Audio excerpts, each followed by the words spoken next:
la primera mesa de debate de esta tarde, y para poder estar sin mascarilla, si os parece, podéis ir subiendo o los ponemos aquí por separado con cierta distancia, que será, ¿no?, mejor.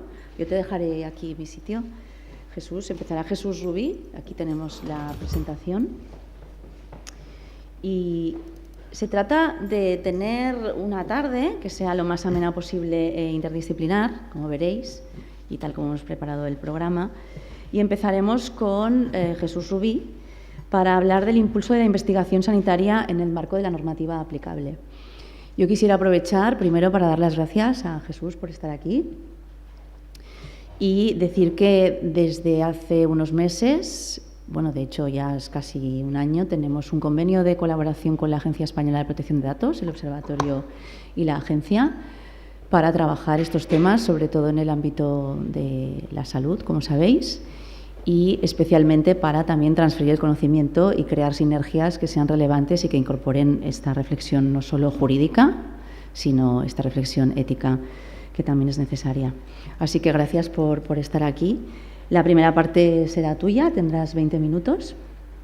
Tenemos aquí tu presentación y después también tengo el honor y el placer, en representación del Observatorio, de contar con el doctor José Luis Molina, que viene de la Universidad Autónoma de Barcelona, que yo creo que hemos tenido un flechazo profesional, porque compartimos muchas inquietudes y muchas cuestiones por resolver, sobre todo en el ámbito de la evaluación de proyectos de investigación, no solo en salud, sino también en otras áreas que explotan datos de manera intensiva y que recurren a plataformas digitales, que es uno de los temas que hemos elegido hoy para plantear cuál es el estado de la cuestión, igual que con Jesús, y tratar de proponer propuestas, ¿no? proponer soluciones y recomendaciones. José Luis Molina, además, también es presidente del Comité de Ética en Experimentación Animal y Comité de Ética en Humanos de la Universidad Autónoma de Barcelona. Y yo me voy a retirar, voy a estar abajo, que estaréis más cómodos. Y muchísimas gracias, bienvenidos. Jesús, te preparo tu presentación. Luego sí que haremos una pausa y para los que tengáis algún comentario y queráis hacer alguna pregunta, dejaremos el debate para el final, para que también sea más ágil para los que estáis conectados fuera. Lo que no he conseguido ver es cómo podemos proyectar en pantalla completa aquí, ¿verdad? Aquí abajo. No me deja, no sé si me podéis ayudar. F5. Mira que es así. Gracias. Muy bien, muchas gracias. Adelante, Jesús. Gracias.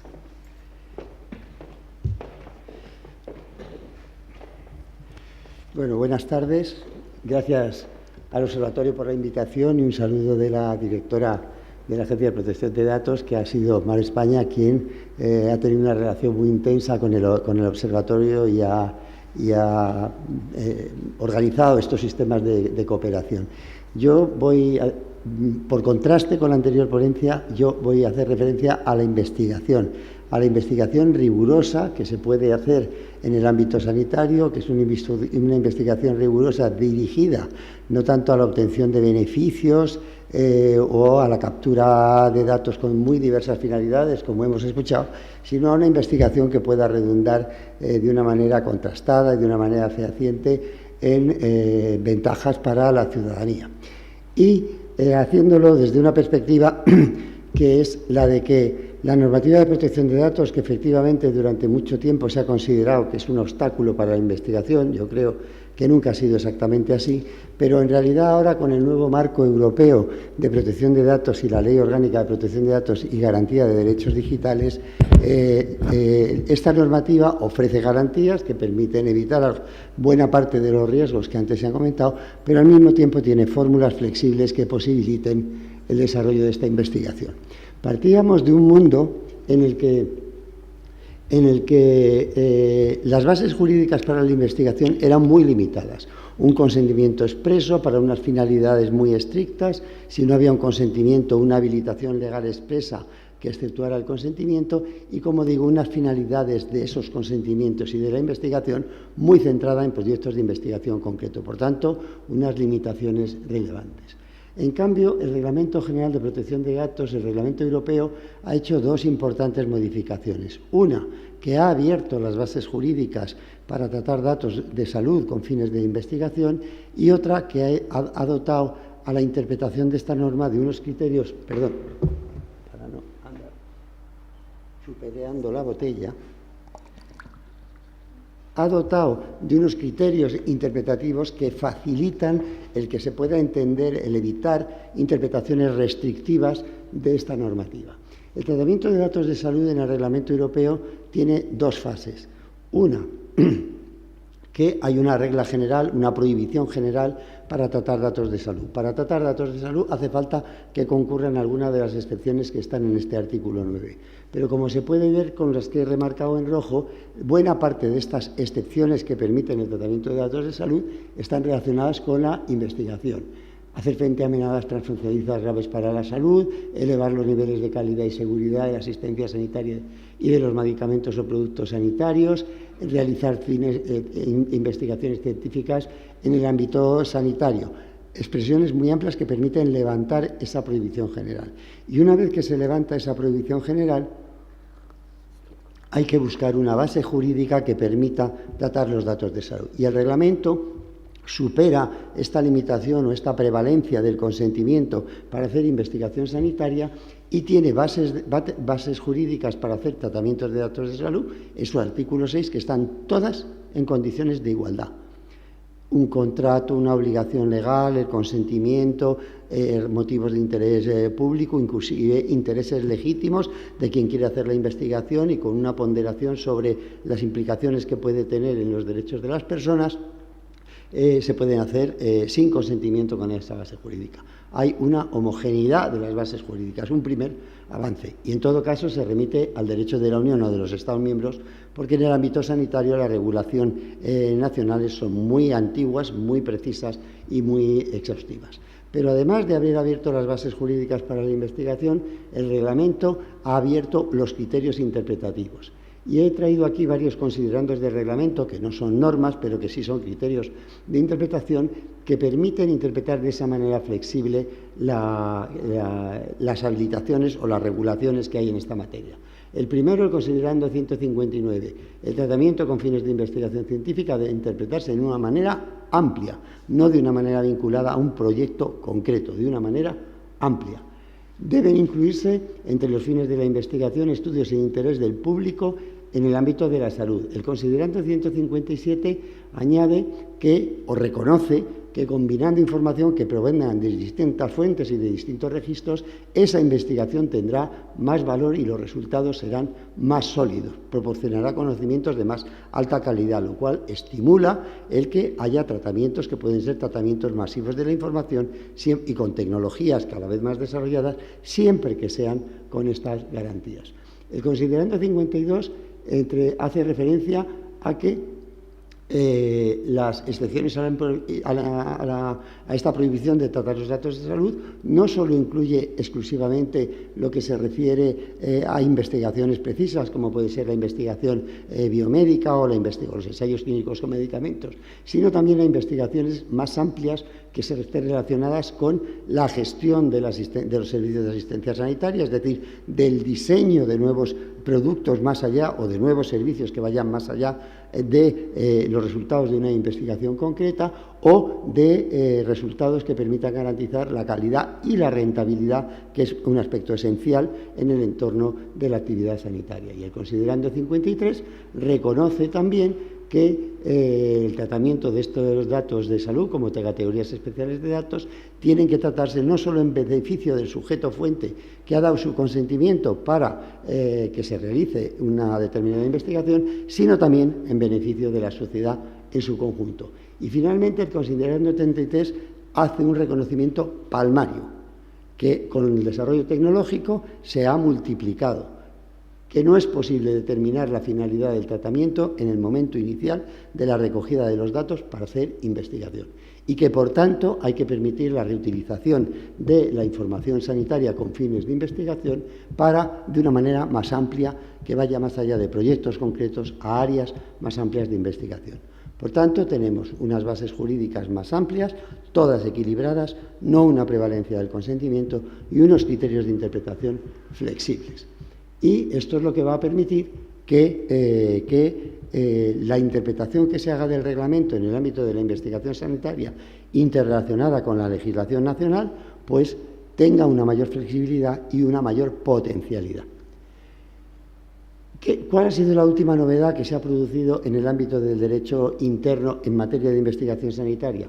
En la Ley Orgánica de Protección de Datos y Garantía de Derechos Digitales se han recogido unas nuevas modalidades, una nueva regulación dirigida específicamente al tratamiento de datos con fines de salud que recoge cualquier tipo de investigación, incluida la biomédica, porque hay referencias en distintas ocasiones en este artículo a la investigación sanitaria, incluida la biomédica. Es decir, que el régimen de garantías riguroso, pero quizá más rígido, de la Ley de Investigación Biomédica hay que interpretarlo en el ámbito de esta nueva normativa, que es una normativa transversal.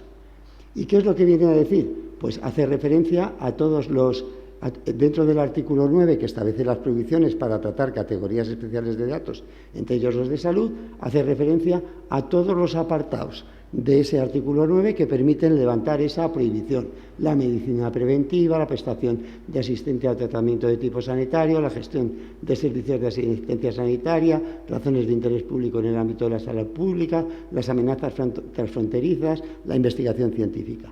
Ya tenemos una concreción de actividades o de finalidades sanitarias respecto de las cuales se levanta la prohibición sobre la base de las previsiones del reglamento. Y a continuación establece una serie de fórmulas o de situaciones distintas que posibilitan y flexibilizan la actividad sanitaria. La primera, que el interesado, cuando la base jurídica de la investigación sea el consentimiento, que el interesado o su representante pueda otorgar el consentimiento con fines de investigación que podrán abarcar áreas generales vinculadas a una especialidad médica o investigadora. Es decir, que no es para tratamiento usted da el consentimiento para el tratamiento de datos del colon o de una modalidad de cáncer del colon, sino que se puede dar un consentimiento amplio para todo tipo de cánceres, por ejemplo.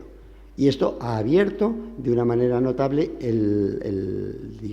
la potencialidad de esos consentimientos. En segundo lugar, cuando los que realizan esas investigaciones son instituciones públicas con competencias en materia de vigilancia de la salud, podrán llevar estas investigaciones sin consentimiento en situaciones de excepcional relevancia y gravedad para la salud pública. Excepcional relevancia y gravedad para la salud pública no significa que tenga que ser un fenómeno totalmente novedoso que crea una situación excepcional como ha creado la COVID-19, sino que permite, por ejemplo, que si la gripe, que existe desde hace décadas o más allá, es desde el punto de vista sanitario o genera una situación de excepcional gravedad y relevancia para la salud pública, también se puede aplicar esta excepción. Otra opción: se considerará lícita y compatible la reutilización de los datos personales que se hayan obtenido desde el punto de vista sanitario para otras finalidades, con fines de investigación, de nuevo, en salud y biomédica, cuando ese consentimiento, de nuevo, posibilite reinterpretarlo a áreas o finalidades más amplias de la investigación que se integren científicamente, y en esto pesan los criterios sanitarios y los de Comité de Ética de la Investigación, en el estudio inicial. En estos casos añade unas garantías. Hay que publicar la información que exige el artículo 13 del reglamento, es decir, hay que tratar de garantizar a quienes facilitaron sus datos que van a ser reutilizados que puedan conocer que se va a llevar a cabo esa reutilización, pero no exige que esa reutilización o esa información se facilite de una forma individualizada y nominativa, porque podría ser absolutamente desproporcionado o imposible el conseguir saber dónde están esas personas que faciliten sus datos para dar esa información, y admite la posibilidad de que esa información se pueda dar de una manera flexible en un entorno de una sociedad digital, en una página web corporativa donde se pueda obtener esa información. Un nuevo elemento de garantías, pero un elemento de flexibilidad. El apartado D. Este es trascendental. ¿Por qué? Porque Se puede aplicar. Las anteriores bases jurídicas que he citado, aunque son más flexibles, parten de la base de un consentimiento previo, que se interpreta flexiblemente, parten de la base de que son autoridades públicas las que intervienen, pero en este apartado D es aplicable a cualquier modalidad de investigación en salud. Y es un tratamiento de la investigación en salud que se basa en datos pseudonimizados. Desde el punto de vista de la protección de datos personales, cuando los datos son irreversiblemente anonimizados, es decir, cuando no se puede reidentificar de ninguna manera a los sujetos del ensayo, no se aplica esta normativa. Pero la evolución tecnológica, el abanico de fuentes de que se puede disponer para reidentificar a las personas que en un momento determinado se sometieron a una investigación o participaron en una investigación que parecía que era anonimizada, a lo que lleva es a que la categoría general sea la de los datos pseudonimizados, que permiten con más flexibilidad las investigaciones en salud, pero permiten también la reidentificación, cuando esté justificada, de esas personas. Y para el tratamiento de datos pseudonimizados cabe cualquiera de las bases jurídicas que antes mencioné: el interés público, las obligaciones legales, el consentimiento, una relación contractual o este interés legítimo por parte del responsable de la investigación. Ahora bien, se exigen una serie de garantías: que exista un compromiso expreso de confidencialidad y de no realizar actividades de reidentificación, aunque esa reidentificación sea posible por parte de los investigadores o por parte de quienes vayan a reutilizar los fines de esa investigación, que se adopten medidas de seguridad para evitar la reidentificación, que pueden ser medidas tecnológicas, medidas organizativas o medidas jurídicas que exijan que, si se produce la reidentificación, se adopten medidas para tratar de evitarla de nuevo, aunque se haya producido en un momento determinado. Y también excepciones a la restricción de reidentificar, porque puede procederse a la reidentificación de los datos cuando exista un peligro real y concreto para la salud de las personas. Esto es lógico porque en la investigación sanitaria uno de los aspectos esenciales es el de la trazabilidad de esa información, tanto para poder beneficiar a las personas que se someten voluntariamente a esas investigaciones, como para poder dar respuesta a reacciones adversas graves u otro tipo de situaciones contraproducentes para las personas.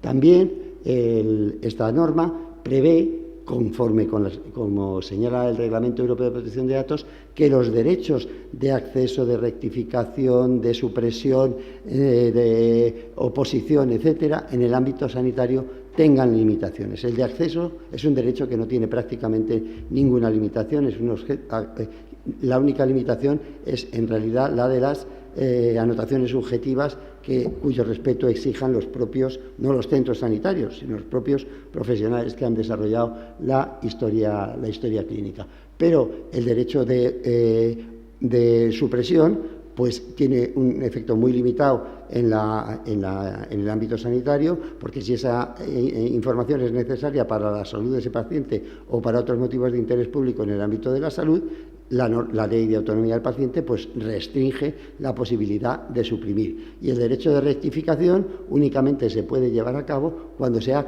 si es la rectificación de un dato identificativo, pues sí, pero la rectificación de una historia clínica, como un caso que tuvimos en la agencia, por ejemplo, de una persona que en la anamnesis había facilitado información sobre consumo de drogas y después quiso que se limitara y acudió a la agencia para que la tutelara y la agencia resolvió que no tenía derecho a esa rectificación, porque esa información era relevante desde la perspectiva sanitaria, no desde la de la Agencia de Protección de Datos, desde la de la perspectiva sanitaria.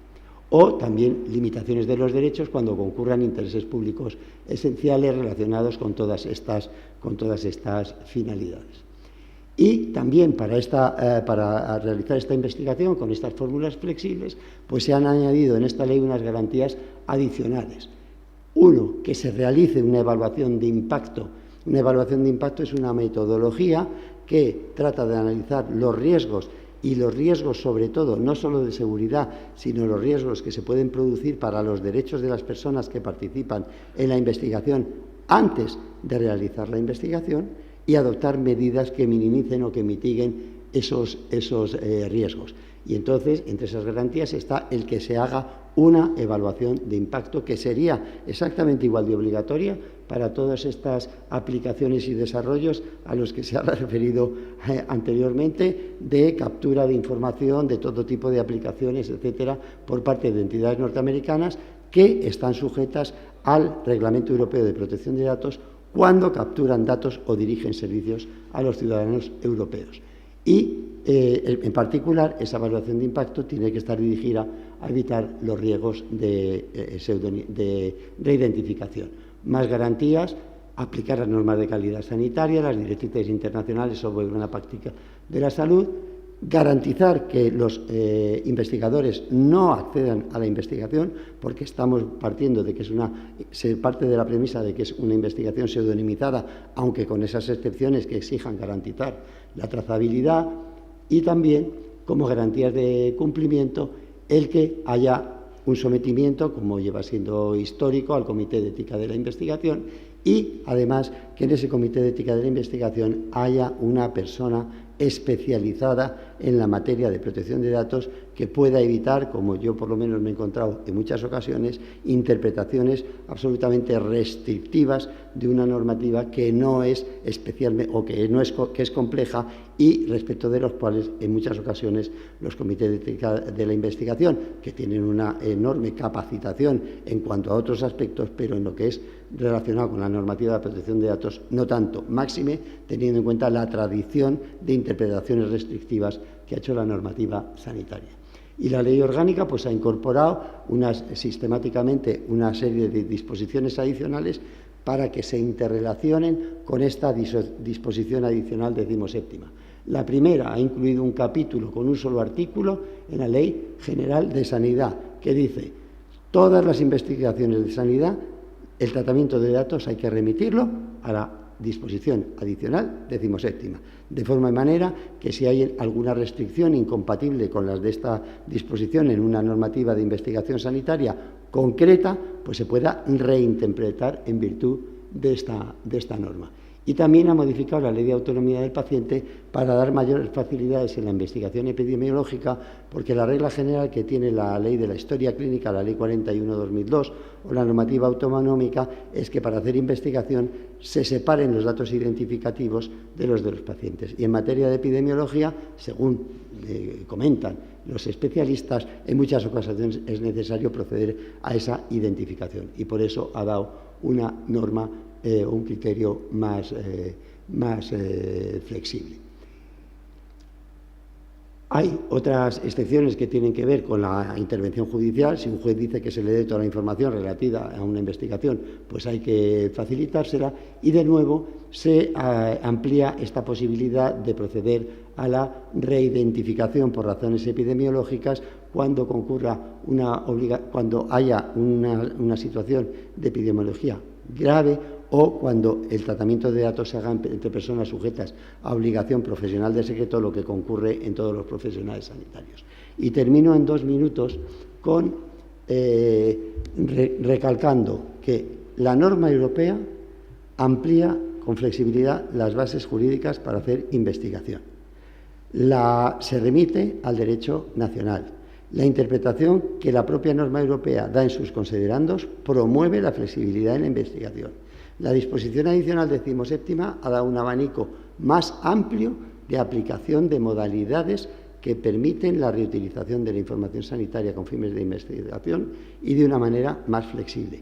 Y ahora hay que tener en cuenta que hay un nuevo organismo europeo en materia de protección de datos, que es el Comité Europeo de Protección de Datos, que tiene competencias para dar criterios que tienen que cumplir todas las autoridades de protección de datos en relación con la aplicación o la interpretación del reglamento.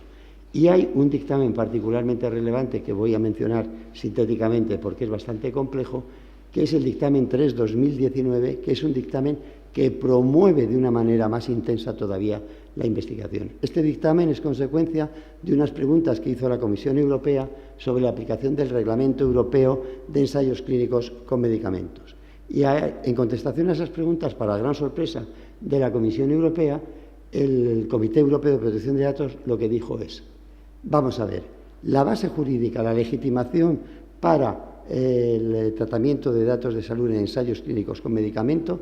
Hay una base que es el consentimiento, pero que es un consentimiento que está relacionado fundamentalmente con el conocimiento y la asunción de los riesgos que desde el punto de vista sanitario, no desde la protección de datos personales, hay que obtener de los pacientes para que sepan cuáles son esos riesgos, cuáles pueden ser esos beneficios y lo presten o no lo presten, o presten y luego lo revoquen. Pero desde el punto de vista de la normativa de protección de datos, el comité lo que dijo es: la base jurídica de los ensayos clínicos no es ese consentimiento, es el cumplimiento de una obligación legal. ¿Qué obligación legal? Garantizar la seguridad de los medicamentos y la seguridad de las personas que se someten a los ensayos. Y a continuación dijo, y además de esa base jurídica, cabe la reutilización de la información sanitaria que se obtenga de los ensayos clínicos, como siempre que concurran las posibles bases jurídicas que están en el Reglamento General de Protección de Datos, que son las que he ido mencionando a lo largo de mi intervención en varias ocasiones. E inclusive que si el consentimiento no es el consentimiento de la normativa de ensayos clínicos, que está vinculado con los riesgos para la salud y no con el tratamiento de datos personales, si se utilizara la base jurídica del consentimiento, debe interpretarse en ese sentido amplio que he comentado al hacer referencia a los considerandos, y además, si ese consentimiento fuera revocable, podría impedir que continuara la investigación. Pero hay que tener en cuenta que el propio reglamento tiene limitaciones a la revocación del consentimiento cuando es por fines de interés público, como puede ser el caso de la investigación. Y termino. ¿Qué hemos hecho en la agencia adicionalmente en el marco de promover la investigación en el entorno digital? Pues se nos planteó por parte de Farmaindustria, y lo hicimos en cooperación con la Agencia Española del Medicamento y Productos Sanitarios, la posibilidad de permitir la monitorización remota de los ensayos clínicos con medicamentos, dadas las circunstancias y las limitaciones que concurrían con la pandemia. Articulamos un protocolo que no modificaba, que no suponía una nueva prestación del consentimiento, sino una modificación parcial de los contratos previamente autorizados por la propia Agencia del Medicamento, firmados por el promotor y por el centro, y que se articula con un compromiso de confidencialidad y otro de seguridad, cuyo detalle pueden encontrar en la página web. ¿Y qué ha sucedido después? La Agencia Española del Medicamento planteó la observación de que esta monitorización remota solo se pudiera llevar a cabo mientras durara la pandemia. Cuando la pandemia ha empezado a evolucionar algo más favorablemente, se ha planteado a nivel europeo si habría algún obstáculo desde el punto de vista de la normativa de protección de datos para que esa monitorización remota de los ensayos clínicos se pueda prorrogar indefinidamente con estas garantías. Se solicitó a que la Agencia Española del Medicamento consultara con las autoridades de protección de datos para ver si era posible o no, y la respuesta de la agencia fue que sí, que esta monitorización remota se puede llevar a cabo pro futuro frente a otras modalidades de monitorización que pueden ser más complicadas o en ocasiones más caras. Yo también me he pasado algo de tiempo, les pido disculpas y muchas gracias por su atención.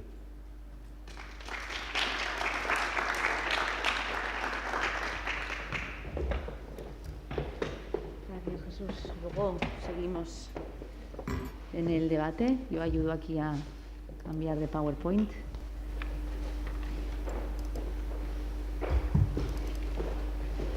F5, vamos a ver si me sale.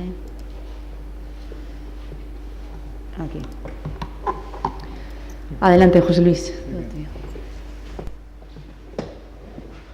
Gracias. Bueno, muchas gracias por la invitación, por estar aquí. Esta es mía. ¿Esta es tuya? Sí. Pues no era tuya, te iba a poner una nueva. No, era por...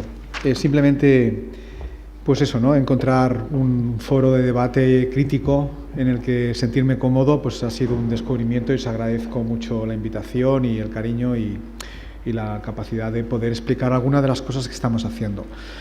Me alegra oír aquí a mi compañero diciendo que la protección de datos no solamente nos protege como ciudadanos, sino que también impulsa la investigación, Eso es una cosa que le invitaremos a que haga en nuestra universidad, porque normalmente en las casas del herrero cuchara de palo, quiere decir, se aplican de manera más estricta que lo que realmente quiere, ¿no?, la norma, que quiere, que es potenciar y proteger al mismo tiempo.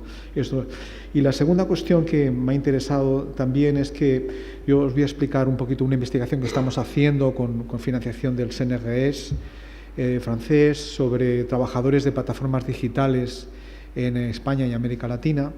Una de las cosas que me ha interesado es que, claro, yo pensaba, claro, yo puedo tener aquí información sobre tecnologías emergentes y sobre protección de datos, que es sobre lo que he preparado la presentación. Pero ahora me doy cuenta de que pronto podré añadir datos de salud, y no están los datos de salud aquí por una razón, porque lo que Marta ha dicho es que con una gota de sangre todavía no lo pueden saber todo, ¿no?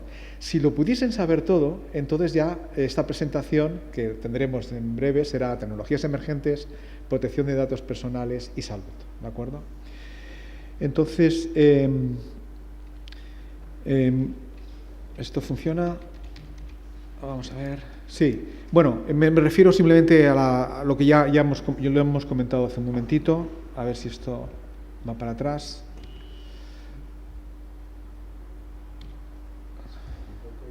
¿Sí? ¿Con el ratón? Ah, sí, es con el ratón, perfecto, genial. Sí, perfecto. Bueno, la cuestión es esta, hablaba de capitalismo de plataforma, nosotros hablamos de la sociedad de las plataformas, es una realidad, tenemos plataformas por todas partes, básicamente son tareas simples que hacen humanos, y esas tareas son asignadas, evaluadas, aceptadas o rechazadas por algoritmos. Y en este caso es literalmente, porque son simplemente, esta es la cuestión, ¿no? No hay contacto humano, son sistemas automáticos. Entonces, básicamente hay dos tipos, los que se basan en la localización física y están en los territorios, ¿no? 50 millones de personas pues nos traen las cosas a casa, no cuento los de Amazon, ¿de acuerdo? Y los que ya van a consistir en esta presentación, que son los trabajadores o trabajadoras digitales, aquellos que trabajan para estas plataformas, pero desde sus casas, que en Europa es un 5% de la población activa, no trabajando al 100%, y en otros países, como puede ser en Venezuela, en la India y otros muchos países, es mucha más la proporción de población, ¿vale? Una de las cosas que más me ha interesado preparando esta charla es que, claro, me doy cuenta que de pronto estas plataformas te conceden el DNI, te conceden el pasaporte, porque si no te reconocen, no te dan una identidad digital, tú no puedes trabajar en ellas, ¿no? Entonces tienen una función estatal, ¿no? Una función te dan una identidad digital. Cuando tú eres el usuario, normalmente es una dirección IP única, sin la cual no puedes trabajar para la plataforma, ¿vale? Estas ya las conocéis, todos los que son los riders. Hay una ley reciente que intenta regular esto dentro de un territorio que tiene un espacio. Pero fijaos, esta persona tiene una aplicación, bueno, tienen varias, porque no solamente trabajan para una plataforma, intentan ganarse la vida con diferentes, pero todo el mundo le decimos, sí, todo es fantástico, siempre evaluamos positivamente a la gente que la vemos sudando y que nos entrega la pizza o el encargo, pero hay una persona, la veis aquí, una persona que la ha citado negativamente, ¿no? Negativamente. Y estamos hablando de una entrega que a lo mejor son 30 céntimos. O sea, por 30 céntimos te están evaluando un algoritmo, no por una autopista que tiene una desviación, no sé, del 5% del presupuesto inicial, no. Estamos hablando de por 30 céntimos tú tienes una evaluación que tiene consecuencias sobre el futuro de los encargos que esta plataforma te hará. Esta misma filosofía se aplica al microtrabajo digital, es decir, aquellos que no es físico, sino que tú te conectas a una plataforma desde cualquier lugar del mundo a través de Internet y accedes a una serie de tareas que como humano, con un poquito de neandertal y de osoviano, ¿no? Un poquito, somos capaces de hacer, ¿vale? Estos datos están basados, aunque hay el cuestionario que todavía no está explotado, son más de 1000 cuestionarios. Hemos recogido un poquito más de 50 entrevistas que hemos hecho por la noche, cuando hemos podido, con gente que tenía conexión internet precaria o que la luz se le iba, pero que al mismo tiempo aprovechaban a hacer nuestra entrevista e iban haciendo y completando sus tareas, ¿no? Para poder, ganarse la vida. Entonces, esas tareas son entre 2 y 10 minutos de base, ¿vale? Y necesitamos que seáis humanos. Si no sois humanos, no nos servís, porque realmente las máquinas todavía no pueden controlar la psicomotricidad que tenemos nosotros. Estas tareas se publican, y entonces se publican en la web, pero no aparecen las mismas para todo el mundo, igual esta personalización, sino que aparecen solamente en función de la nacionalidad y el ranking. De manera que si tú eres venezolano o venezolana y resulta que hay un montón de venezolanos o venezolanas que intentan ganar $1 porque el salario son 3 millones de bolívares, creo que son $4 al mes, más o menos, pues entonces, claro, si tú te puedes ganar 4 o 5 dólares a la semana, pues es mucho, ¿no? Entonces, hay muchos venezolanos, estas compañías ponen un cupo del 10%. Entonces, si eres venezolano, no te van a aparecer determinadas tareas. O te pueden aparecer y si no las completas a tiempo, pues resulta que no te las van a pagar.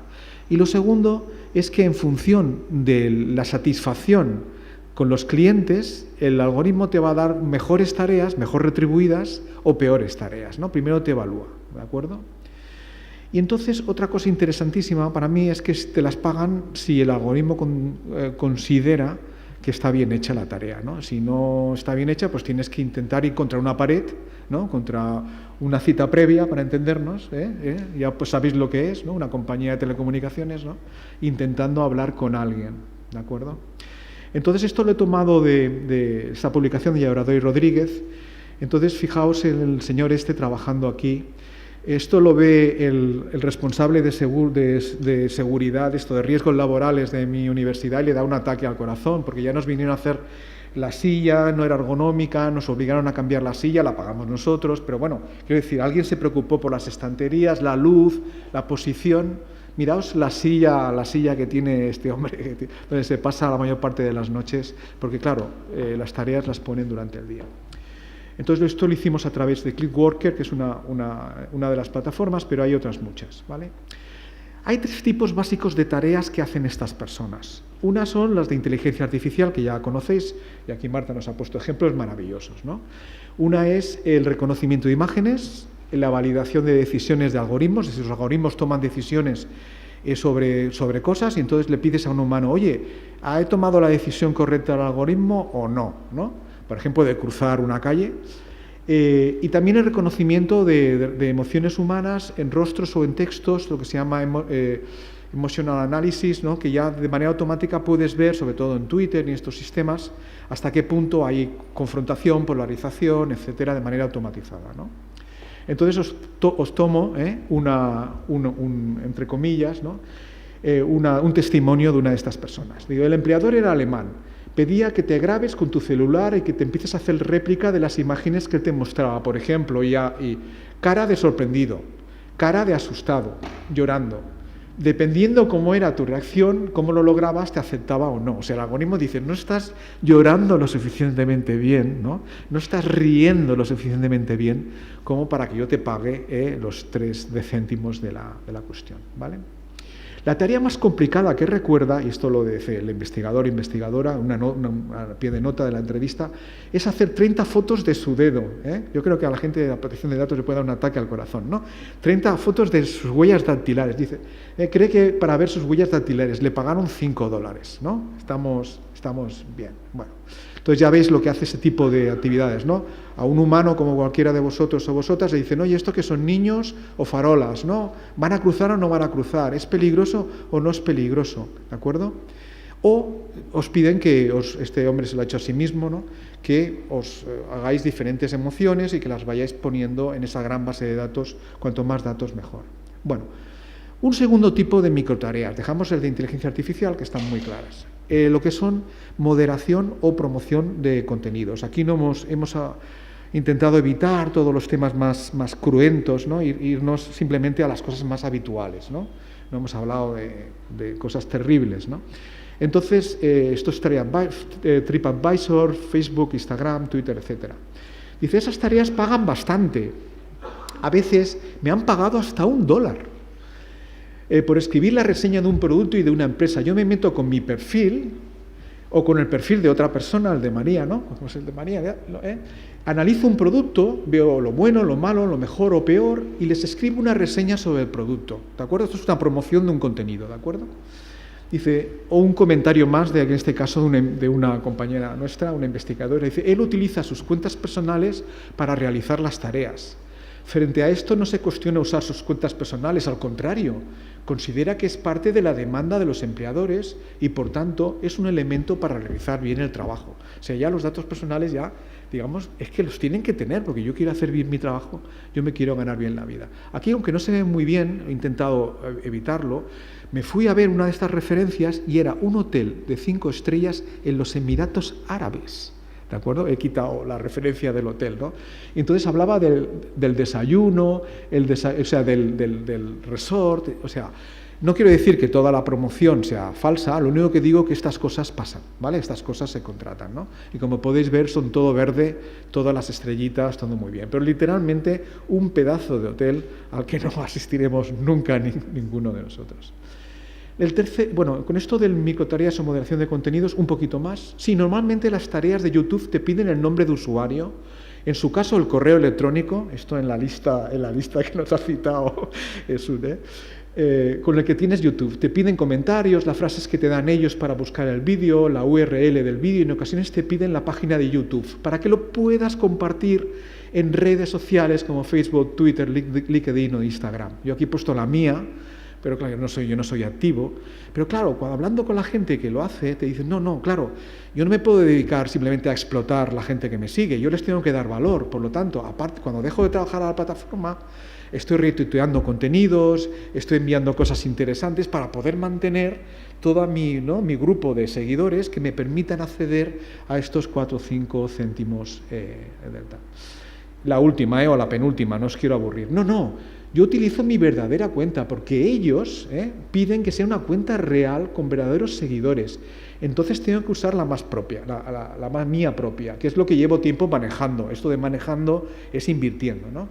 Bueno, ellos piden cierta cantidad de seguidores, cierta cantidad por ejemplo, a veces te piden que tengas 50 en Instagram o que tengas 200 o que tengas 500, o sea, que hay que utilizar la real para poder tener esa cantidad de seguidores, porque no te puedes crear simplemente una cuenta y utilizar esa porque no es válido. Entonces hay que ser o actuar sinceramente con el empleador, ya que te está dando un beneficio. Esto de la mente cautiva, no se te des cuenta, ¿no? Es una disciplina brutal, ¿no? Esto es lo de la dopamina, la metadina o lo que sea que nos ha explicado Marta, pero todavía más fuerte, ¿no? Acabo, porque ahí me voy a la investigación, que es lo que nos preocupa a nosotros, ¿no? Encuestas, Yo soy de Ciencias Sociales y Humanidades, ¿vale? Pero es muy poco lo que pagan, son tareas de 10 centavos, 15 centavos, por ahí lo que te pagan un poco más son las encuestas, ojo al dato, Eso sí, para cada encuesta te pagan ahí $1.50, 2, algunas de 3, he hecho hasta una encuesta de $10. En nuestro comité de ética una compensación, digamos, considerada normal para una persona que dedica un tiempo pues, a hacer eso, es de 10 euros, ¿no? Para que os hagáis una compensación, no un pago. Y te dura como media hora o una hora. Esa es la plataforma que mejor paga, ¿vale? El ejemplo más claro es Amazon Turk. Amazon Turk tiene este cerdito aquí que dice, haz tu dinero trabajando en tu tiempo libre, La mayor parte de la gente que estamos entrevistando en todos estos países, incluida España, son gente que se dedica a tiempo completo, excepto en algunos casos que es verdad que lo compaginan con otras actividades, ¿vale? Amazon Turk, que también es Amazon, no solamente está en la industria, también está en la investigación, pues dice, oye, haz tus entrevistas, categoriza tus datos, anota tus datasets, ¿no? Recoge datos y modera contenidos o promociona contenidos, ¿vale? Entonces, a ver si puedo, vale. Entonces, simplemente, ya acabo, mirando en el diciembre de este año, resulta que vas a las revistas de impacto, las que están en Scopus y JCR en cuartil 1 y en cuartil 2, ¿vale? O sea, revistas de impacto, y ves que los papers que utilizan el Amazon Turk como input para hacer sus publicaciones está creciendo exponencialmente a lo largo de los años, ¿no? Este es JCR y este es la web, esto es Scopus, y el otro, que va los años al revés, la web de la ciencia. Es decir, que se utilizan de manera sistemática, ¿no? Entonces dices, ostras, pero esto es una... Y además te encuentras con artículos que te dicen, es que, ¿para qué vas a tener tu laboratorio? Porque realmente tú tienes tu investigación, lo lanzas a una plataforma, la plataforma te lo segmenta, ¿no? Lo reparte entre la gente y te dicen, pero ¿y la fiabilidad? Y hay un montón de estudios que demuestran que la fiabilidad de estas plataformas es competitiva con cualquier cosa que tú hagas en el laboratorio de tu campus. ¿Por qué? Porque esta gente quiere hacer las cosas bien y las hacen bien al 200%. Entonces hay un montón de comparación de estudios poblacionales con gente, pues no sé, de la encuesta del GSS de Estados Unidos, una encuesta poblacional, con las que les da Amazon Turk. Entonces demuestran que la fiabilidad es compatible. Si la fiabilidad es comparable, pues yo puedo utilizar esto que es mucho más barato, mucho más rápido, y si lo quiero por la mañana, por la noche lo tengo, ¿no? Entonces, claro, desde un punto de vista ético, a nosotros que nos preocupa eso, dices, vamos a ver. Libertad, esto es Helsinki, si queréis, ¿no? Libertad por participar. Oye, perdona, yo tengo que completar mis tareas de 2 minutos, todo lo que pueda, y mientras estamos haciendo la encuesta, si no te importa, yo sigo haciendo las mías porque lo necesito, ¿no? Compensación justa, no pagar por información. Oye, perdona, aquí si pagas la media de lo que se paga, ya veis, las encuestas académicas, claro, todo el mundo ha querido hablar con nosotros, porque si das una compensación de 10 euros, es que es la revolución del afeitado para todas esas plataformas, ¿no? Entonces, costes reventados, pero superiores a todo tipo de microtareas, etcétera. Es decir, oye, tú dame lo que puedas, que ya me parecerá bien, porque lo que me dan es nada. Derecho a retirarse, pero ¿qué retirarme? Yo no me quiero retirar, yo quiero hacer más encuestas con vosotros, ¿no? Y sin consecuencias para el tratamiento, etcétera. Perdona, si yo me retiro ahora mismo que me enfado, el algoritmo me lo va a poner con una cosa mala, por lo tanto no me va a ofrecer nunca más una encuesta con vosotros. Y yo quiero hacer encuestas con vosotros para ser sincero, explicaros la verdad, porque yo quiero ayudaros, etc. Entonces, te das cuenta, entonces esto en un comité de ética es completamente inaceptable, todas estas cuestiones. Es que es completamente inaceptable este tipo de investigación, ¿no? De hecho, bueno, hay IRBs en Estados Unidos, etcétera, que están prohibiendo ya o que no están autorizando este tipo de investigación, ¿vale? Entonces, con esto, ¿qué os quiero decir como reflexión, ¿no? A todos los que estamos aquí?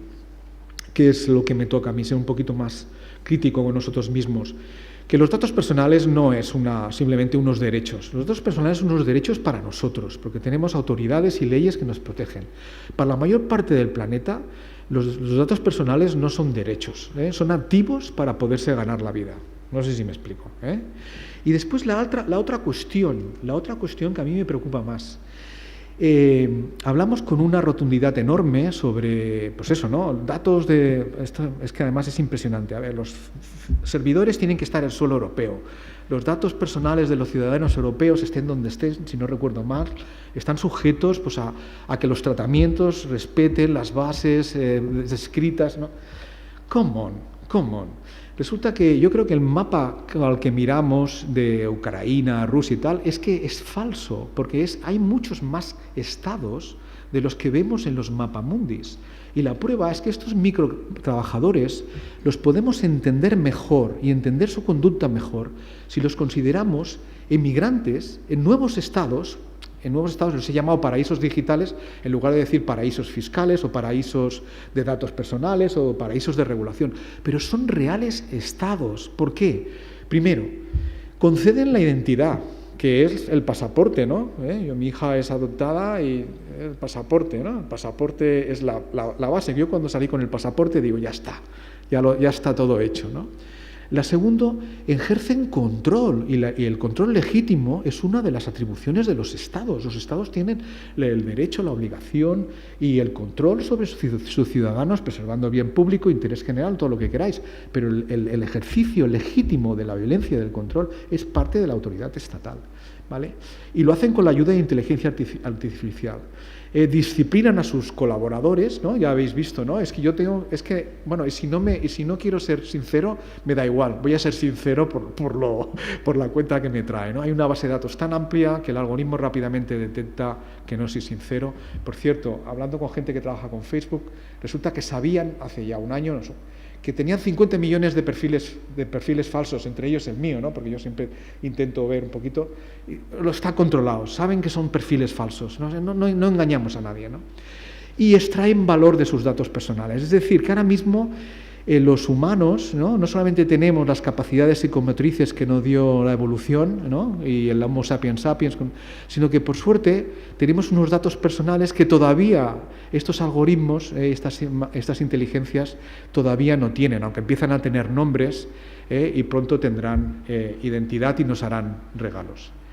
Y nada más, simplemente esta reflexión que ya me he cansado un poco de María la ha visto 3 veces y sí, a lo mejor 4, que ojo, que cuando hablamos de manera tan taxativa estamos hablando de nuestro mundo, de nuestros laboratorios, de nuestros campuses, de nuestras sociedades, de nuestro paraíso particular. El mundo es mucho más grande, está por debajo, y ese mundo estamos explicando un poquito solamente de los trabajadores digitales, ¿no? Es un mundo muy grande, donde todas nuestras normas, nuestras regulaciones, etcétera, simplemente no funcionan, ¿vale? Y muy bien, pues nada más, aquí está el proyecto de investigación y esperemos en el futuro poder tener más informaciones. Gracias.